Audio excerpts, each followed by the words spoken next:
A night in a private hotel room that turned deadly. It sounds like the plot of a thriller, but for 33-year-old fashion designer Sylvie Cachay, it was the final, horrifying chapter of her life. This case isn't just a murder. It's a story of talent, privilege, and a hidden violence that erupted in one of Manhattan's most exclusive addresses. It's a story that remains one of the most shocking murders in recent New York memory. December in New York City carries a specific magic: the lights, the energy, the holiday buzz. In the early hours of December 9th, 2010, that magic felt a world away inside room 20 of the Soho House, a private members club and hotel in Manhattan's trendy Meatpacking district. The room was a sanctuary for the elite, a place of privacy and luxury. But on this night, it was the setting for a chilling discovery. It started with a drip. Guests in the room directly below room 20 began to notice water leaking through their ceiling. It wasn't a major flood, but a persistent, troubling trickle. Concerned, they alerted hotel staff. What began as a routine maintenance issue quickly spiraled into something far more sinister. A hotel employee used a key to enter room 20. The scene that greeted them was one of surreal and terrible stillness. The bathroom light was on.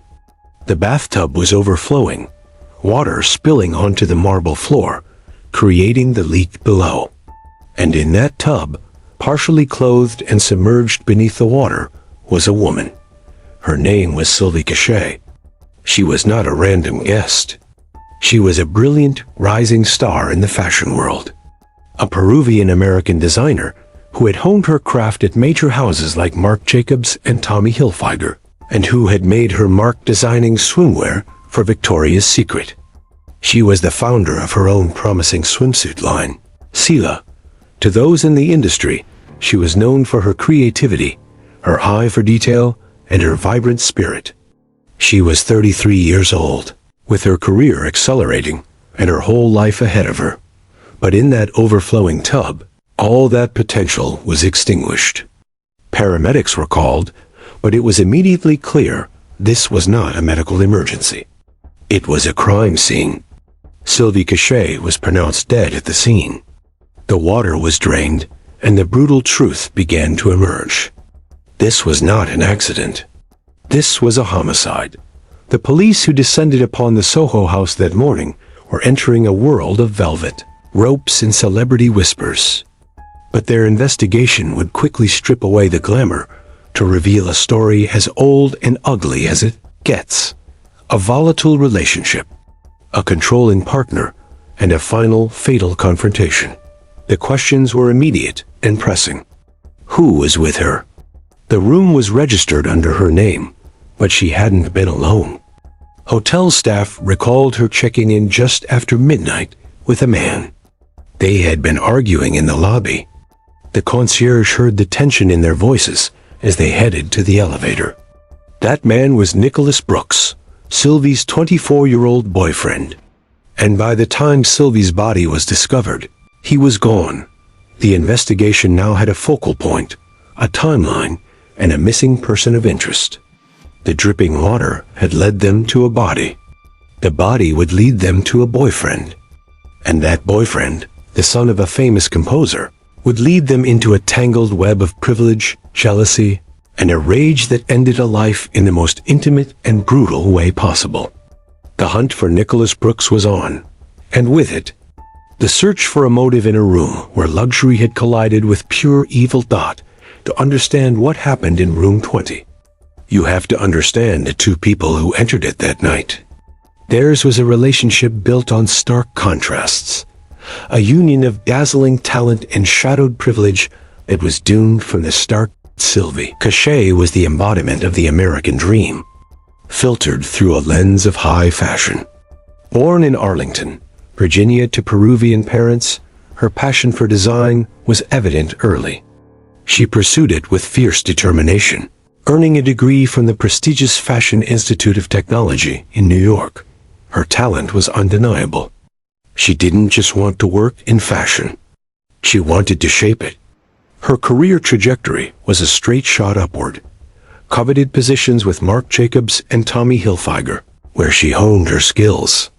Then, she landed a dream role as a swimwear designer for Victoria's Secret, a brand synonymous with glamour. Here, Sylvie's designs weren't just clothing. They were fantasies worn by the most famous models in the world. She was successful, respected, and on the cusp of even greater things with her own label, Sila. Friends described her as warm, vivacious, and deeply dedicated to her craft. She had built her world from the ground up. Then she met Nicholas Brooks. Brooks, at 24, existed in a different universe, one of inherited fame and unearned access.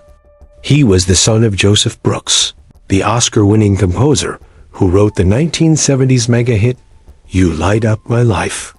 The elder Brooks's legacy was one of artistic success shadowed by later scandal. Nicholas grew up in this atmosphere of celebrity and expectation.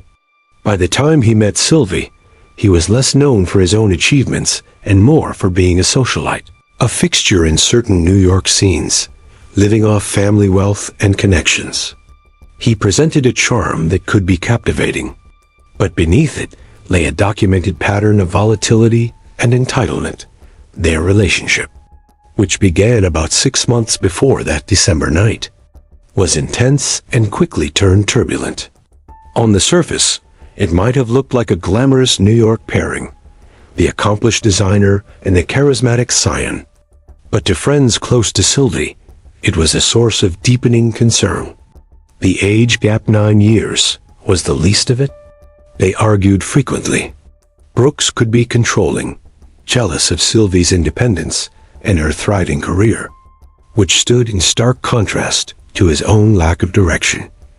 Most damningly, friends would later testify that Sylvie had discovered Nicholas was using her money, her resources, and her apartment to hire prostitutes.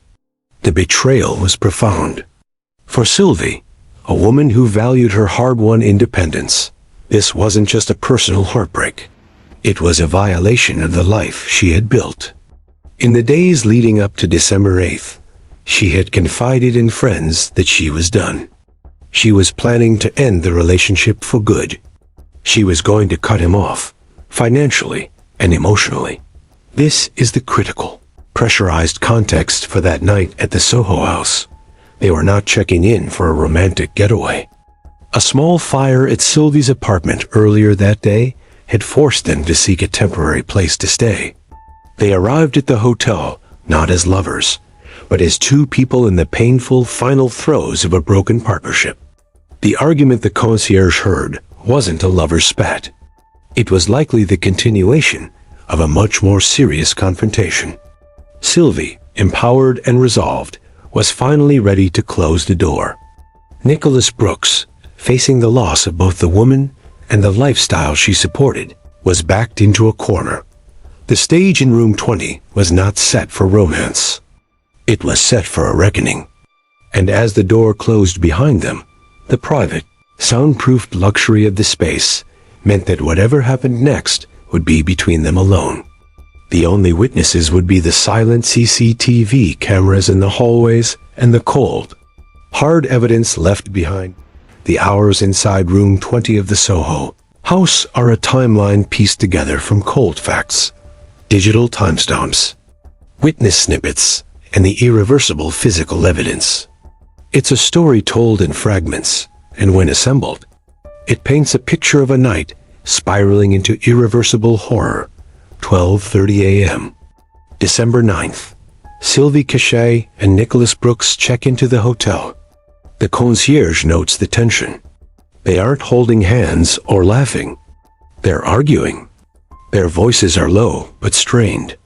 This isn't a check-in. It's an uneasy truce entering a confined space. They take the elevator up to room 20. Behind that door, the argument undoubtedly continued. The room, with its plush furnishings and elegant bathroom, became a pressure cooker. Sylvie, resolved to end things, likely confronted Brooks about the prostitutes, about the money, about the betrayal. For Brooks, this wasn't just a breakup. It was an eviction from a life of comfort and a blow to his ego. The dynamic of control he enjoyed was collapsing.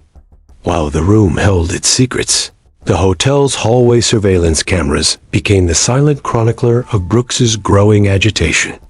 He didn't stay in the room. The footage shows him leaving, then returning, then leaving again. These weren't trips to get ice or a forgotten item. This was the pacing of a man in crisis, leaving the scene of a mounting confrontation, only to return to it. It's the behavior of someone who can't sit still with the tension, who is wrestling with a volatile situation, or potentially. Staging 1. Around 2 a.m., in the room directly below, guests notice it. A drip, and a steady trickle of water coming from their ceiling. They call the front desk. It's an annoyance, a hotel inconvenience. They have no idea that the water leaking from the luxury bathroom above is part of a crime scene being created in real time. Sometime in this window, the confrontation turned physical. Based on the medical evidence, we know the sequence. An argument became a struggle. Brooks's hands went around Sylvie Cachay's neck. He applied pressure, manually strangling her. The burst blood vessels in her eyes and the bruising on her neck would later testify to the force. She was alive, conscious, and fighting for air. But it didn't end there. The violence escalated. Whether she was unconscious or still struggling, Brooks forced her into the bathtub. He turned on the water. He held her under. The official cause of death would be both strangulation and forcible drowning. This was overkill. This was an act of rage and absolute finality. He didn't just want to hurt her. He wanted to ensure she was silenced forever. Afterward, he left her there, submerged, and allowed the tub to overflow, creating the leak that would eventually betray him. After 3 a.m., the hotel staff, responding to the water complaint from the room below, finally approach room 20. They knock. No answer. Using a key, they enter. They find the flooded bathroom. And they find Sylvie. 3:30 a.m. Nicholas Brooks is captured on CCTV, leaving the Soho House, not with a hurried rush, but with a chilling calm. He walks out into the Manhattan night as behind him, the discovery is made. He does not call for help. He does not report an accident. He simply leaves. The timeline is a devastating ledger. It shows a man unable to accept the loss of control, engaging in a pattern of exit and return that mirrors an internal storm. It shows the moment the argument crossed the line into physical violence. And it shows the cold, calculated aftermath, the creation of a watery grave and a quiet departure. The luxurious hotel room, a symbol of privacy and discretion, had served its purpose perfectly for a killer. But it also held the clues: the dripping water, the digital ghost on the cameras, and the terrible truth waiting in the medical examiner's report that would ensure that privacy was ultimately shattered. With Sylvie Cachay's body discovered and Nicholas Brooks identified as the fleeing boyfriend, the investigation moved from the opulent halls of the Soho House to the sterile, truth-telling environment of the medical examiner's office and the interrogation room. This is where the story Brooks would try to tell met the unshakable facts of science, that the autopsy was conclusive and brutal. Sylvie Cachay did not die from slipping, falling, or accidental drowning. The New York City medical examiner ruled her death a homicide by manual strangulation and forcible drowning. The evidence on her body was a silent testimony to her final moments. Bruising on her neck, in the distinct pattern of fingers and a thumb, consistent with someone applying significant pressure. Petechial hemorrhaging, tiny burst blood vessels in her eyes and face. This is a classic sign of strangulation, caused by pressure blocking the veins in the neck while the heart continues to pump.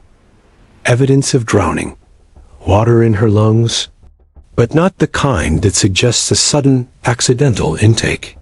This was water forced into her airways while she was alive and struggling. The sequence was clear to forensic experts. She was strangled first, likely to the point of incapacitation. Then, she was placed or held in the filled bathtub, where she drowned. This was not one violent act, but two. It was a determined, stepwise killing. The overflowing tub wasn't a tragic accident. It was the aftermath of a prolonged and violent assault. Confronted with this, and soon after his arrest, Nicholas Brooks and his defense team crafted their narrative. Their story? It was a terrible accident. They suggested Sylvie, perhaps intoxicated or under the influence of medication, had slipped and fallen in the tub, hitting her head and drowning. The bruising? Maybe from a clumsy attempt to pull her out. It was a tale designed to introduce doubt, to downgrade a murder charge to manslaughter, or even negligence. But the science rendered this story impossible. The neck injuries were not consistent with a rescue attempt or a fall. They were diagnostic of an assault. There was no head trauma significant enough to cause unconsciousness leading to drowning. The medical evidence formed a wall against which the accident theory completely collapsed. So, with accident off the table, the prosecution built its case on motive and opportunity. The motive was not mysterious. It was etched in the weeks leading up to that night. Sylvie Cachay was ending the relationship. She was cutting off his access to her money and her life. She had discovered his infidelities and his deception. For Nicholas Brooks, this wasn't just a romantic rejection. It was a collapse of his facade and his financial support system.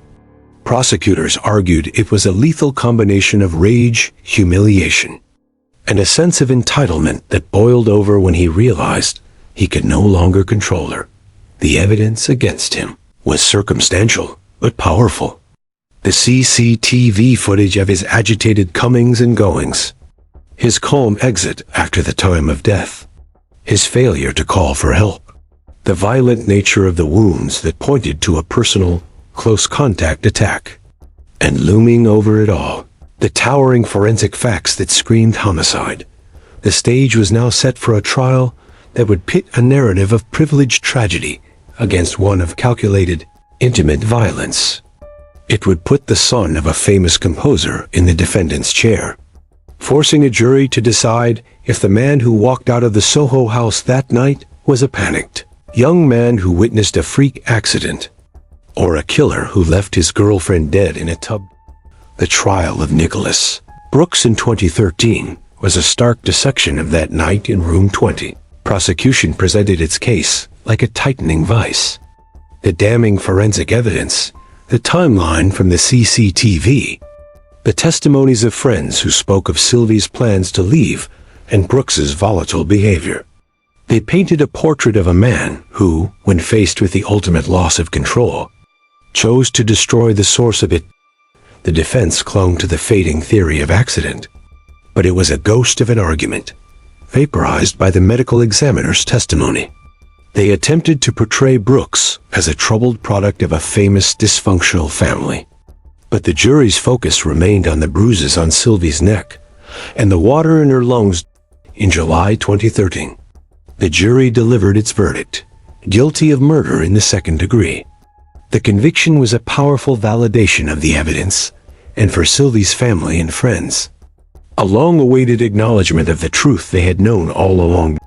At sentencing later that year, the judge condemned Brooks's actions, calling the killing a horrific and tragic event.